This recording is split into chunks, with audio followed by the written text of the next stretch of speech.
tous, vous êtes sur CCTV français, c'est votre journal en direct de Beijing et voici tout d'abord les titres de cette édition.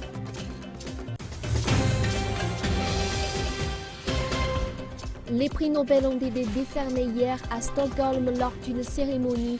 La chinoise Tu Youyou a ainsi reçu le prix Nobel de médecine. À la conférence de Paris sur le climat, les négociateurs seraient sur le point de trouver un accord permettant de réduire le réchauffement climatique.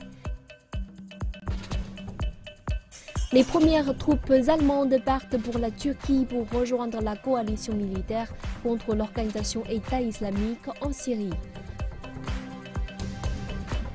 L'ONU remet des décorations à 225 soldats chinois des forces de maintien de la paix au Darfour, au Soudan, pour leur travail remarquable.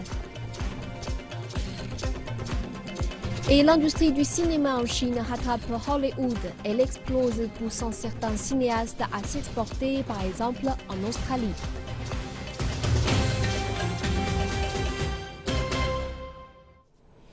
Les lauréats du prix Nobel de cette année dans les domaines de la médecine, de la physique, de la chimie, de la littérature et de l'économie ont reçu leur récompense lors d'une cérémonie royale dans la salle de concert de Stockholm en Suède.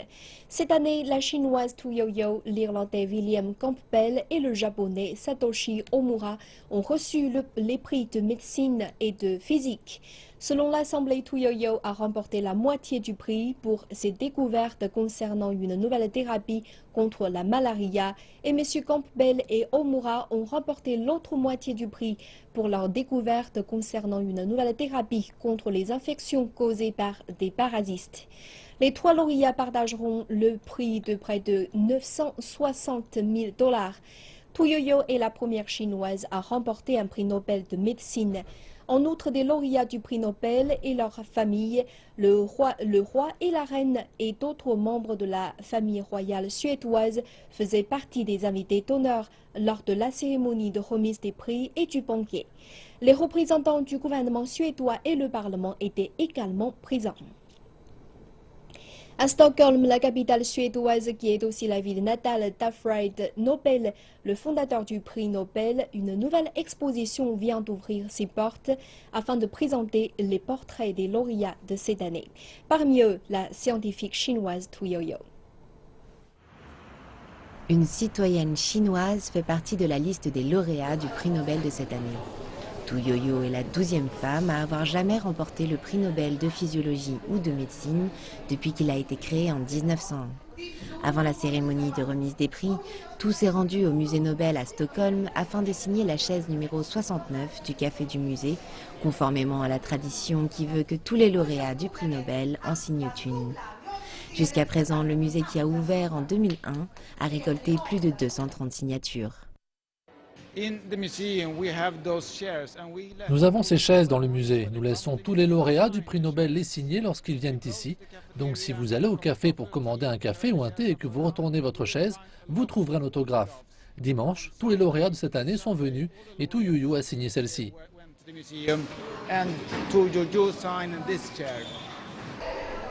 L'exposition comporte une donation de Tu Youyou au musée.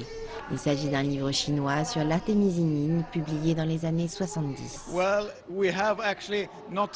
Peu de membres de notre personnel sont capables de lire le chinois, mais certains d'entre eux ont étudié la langue et y parviennent.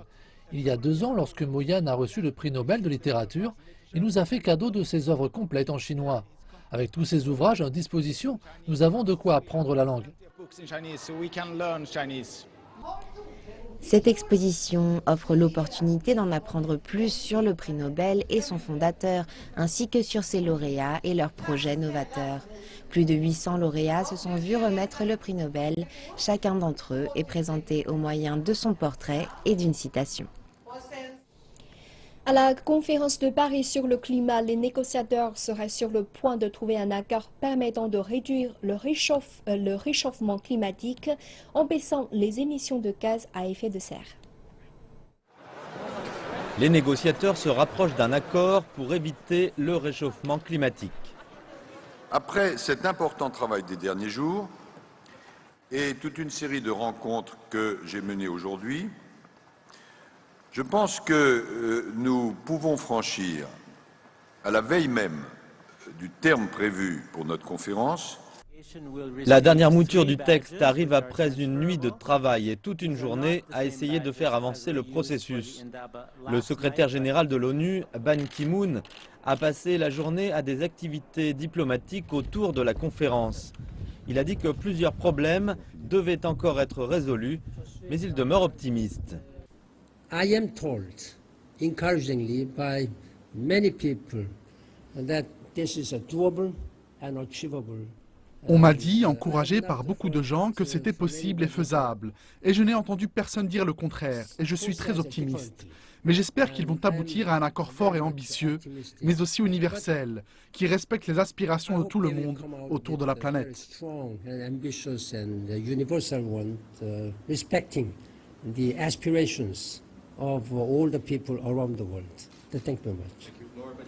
Le ministre français des Affaires étrangères est aussi apparu confiant dans le fait qu'un accord était possible.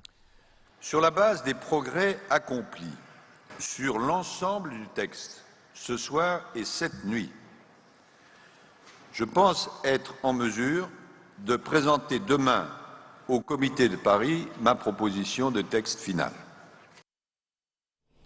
Les négociations par nature amènent toujours à faire des concessions. Ainsi, de nombreux points de blocage subsistant encore avant qu'un accord ne soit trouvé peuvent finalement disparaître à la dernière minute. Le principal point de blocage est évidemment l'argent. Les pays développés ont fait la promesse à Copenhague en 2009 de fournir 100 milliards de dollars jusqu'à horizon 2020. Cependant, à la COP 21 à Paris, ils ont refusé de préciser le montant exact du fonds prévu après 2020. Le deuxième point de blocage concerne les objectifs fixés. L'objectif initial était de limiter le réchauffement global à moins de 2 degrés Celsius au-dessus des niveaux pré-industriels. Mais un rapport des Nations Unies en date du mois d'octobre dernier a révélé que les émissions prévues de 146 pays indiquaient que le réchauffement global serait autour de 3 degrés Celsius. Par ailleurs, certains petits pays insulaires veulent le fixer comme limite à 1,5 degrés Celsius. Le troisième point de blocage concernait la régulation de la mise en œuvre. Les pays développés ont suggéré qu'un système identique devait être adopté par l'ensemble des pays. Cependant, les pays en voie de développement insistent sur le fait que les standards doivent rester différents entre les pays riches et les autres. Enfin, le dernier point de blocage concerne les dommages causés par le changement climatique. Peu importe le type d'accord qui sera trouvé à Paris, certains dommages liés au réchauffement global sont d'ores et déjà inéluctables. Par exemple, la montée du niveau des eaux de mer fera disparaître certaines parties des régions côtières et les populations locales affectées deviendront par conséquent des réfugiés climatiques. Ainsi, les petits pays insulaires optent davantage pour un accord prévoyant un mécanisme sur le long terme. Le premier contingent de soldats et d'avions allemands est parti pour la Turquie pour rejoindre la bataille contre l'organisation État islamique en Syrie. 2 avions de reconnaissance, 40 soldats et un avion de ravitaillement en vol A310 MRD ont été envoyés dans la base de Incirlik dans le sud de la Turquie. Ce déploiement a été autorisé par les députés allemands après les attentats de Paris. En soutien à la France dans sa lutte contre le terrorisme, Berlin a aussi dit vouloir envoyer une frégate pour protéger le porte-avions français Charles de Gaulle en Méditerranée, mais l'Allemagne ne prévoit pas de procéder à des frappes aériennes, contrairement à la France, les États-Unis et la Grande-Bretagne. C'est officiel, 1 million de migrants et de réfugiés sont entrés en Allemagne cette année. Les derniers chiffres montrent que les chiffres des entrées ont baissé ces dernières semaines, mais la demande de biens d'urgence n'a pas diminué. Chaque semaine, quelque part en Allemagne, on démarre l'installation d'un nouveau Care-Dome. Il faut 14 jours pour en construire un et il peut être installé à peu près partout. Il est urgent d'installer des abris d'urgence alors que l'hiver approche. Et pour y parvenir, les municipalités dépensent gros.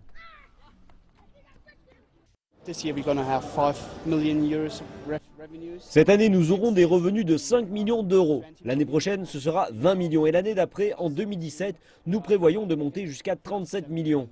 C'est ainsi pour le moment, car cela correspond à la valeur actuelle de nos contrats.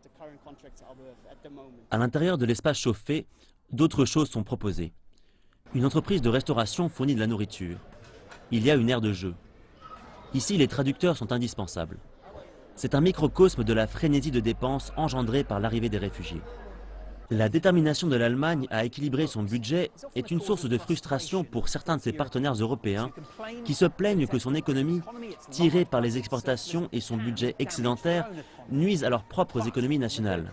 Mais au cours du troisième trimestre de cette année, on constate que l'Allemagne s'écarte de l'image d'un pays à la demande intérieure faible. Les dépenses publiques y ont augmenté de 1,3%.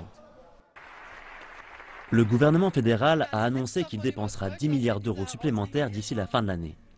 Certains économistes y voient un assouplissement quantitatif sous une autre forme.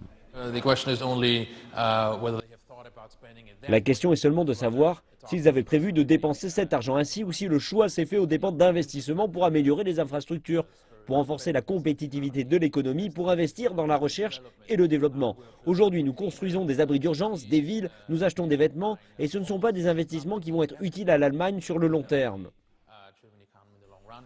Les derniers chiffres montrent que le nombre de nouveaux arrivants a baissé ces dernières semaines. L'injection continue de liquidités suggère que les autorités pensent que la tendance actuelle sera temporaire.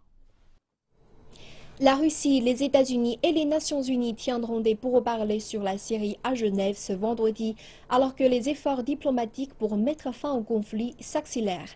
Le vice-ministre russe des Affaires étrangères, Gennady Kadylov, a déclaré que Moscou appellerait à une intensification des efforts communs pour combattre le terrorisme.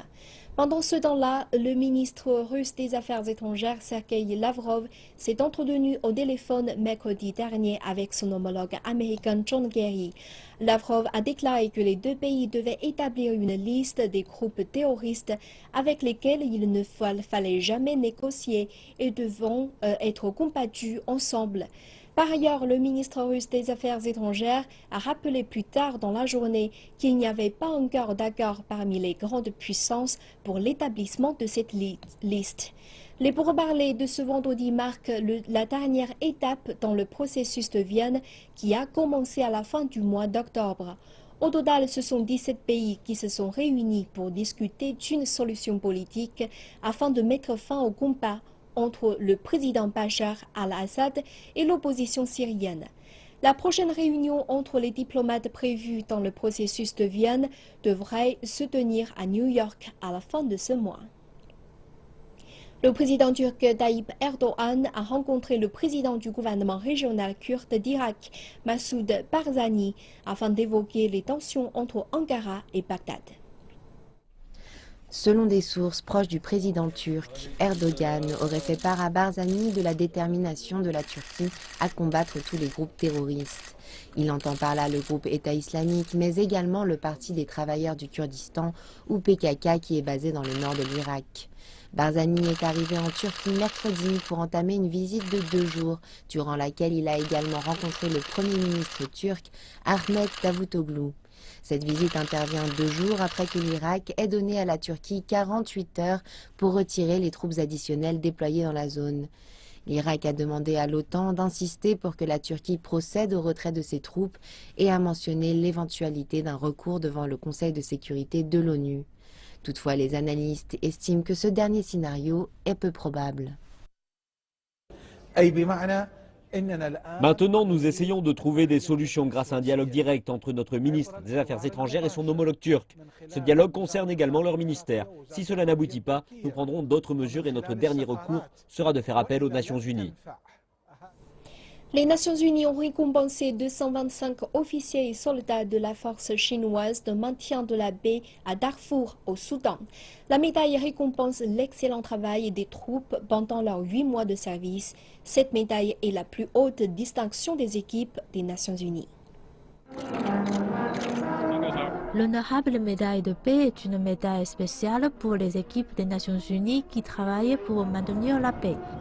La force chinoise 11 de maintien de la paix à Darfour, au Soudan, a reçu la médaille pour ses services spéciaux et la qualité d'or de leur travail. Après la parade de la médaille, les gardiens chinois de la paix ont fait un spectacle où ils se sont exercés à chercher la baïonnette, ont fait de la boxe martiale et une représentation de la culture traditionnelle chinoise. Ils ont également montré leurs compétences professionnelles lors d'une opération d'équipement.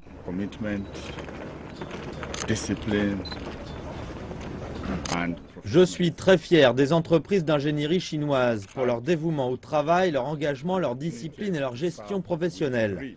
J'ai eu l'occasion de servir 3 entreprises d'ingénierie chinoises et les 3 se sont comportées de la même façon et ont travaillé de la même manière. Et je pense qu'elles sont très bien préparées et savent exactement quoi faire. Nous sommes fiers d'avoir des ingénieurs chinois dans cette mission. And we are proud of having Chinese engineers in this mission. La force 11 des gardiens de la paix chinois à Darfour appartient au régiment de bateaux et ponts de la région militaire de Jinan. Elle a construit une plateforme de transport pour la ville de Niala, a également rénové un aéroport de l'est de Darfour et a réparé le système d'approvisionnement de la tribu de Redakat. Elle a accompli 108 tâches et construit 50 km de route. Ces actes montrent que les militaires chinois chérissent la paix et feront tout leur possible pour la maintenir. Une page économie. La Chine accélère sa réforme des entreprises d'État. Le Conseil des affaires d'État a annoncé mercredi que l'accent sera mis sur l'amélioration de la qualité et de l'efficacité des entreprises publiques. Ces entreprises ayant connu un peu plus de 3 années de pertes consécutives, ainsi que celles ayant des capacités de production excessives, seront autorisées à se déclarer en faillite ou à être vendues. Il est attendu que ces mesures permettent l'optimisation de la qualité des actifs d'État et l'amélioration de la performance collective des autres entreprises. Le Conseil d'État prendra d'autres mesures, dont celle d'encourager les innovations, d'améliorer la structure managériale et de faire avancer la réforme de la diversification des titres de propriété. Le chercheur Zhang Xiaochun de l'Académie chinoise de la gouvernance dit que ces mesures sont cruciales pour la croissance des entreprises d'État. La réunion du Conseil d'État a permis de discuter des moyens de surmonter les difficultés que rencontrent les entreprises d'État dans leur développement. Maintenant, il faut réaliser une percée. Les entreprises d'État qui ne respectent pas les standards nationaux de consommation énergétique, de protection environnementale, les normes de qualité et de sécurité et celles qui connaissent des pertes financières chroniques seront fermées.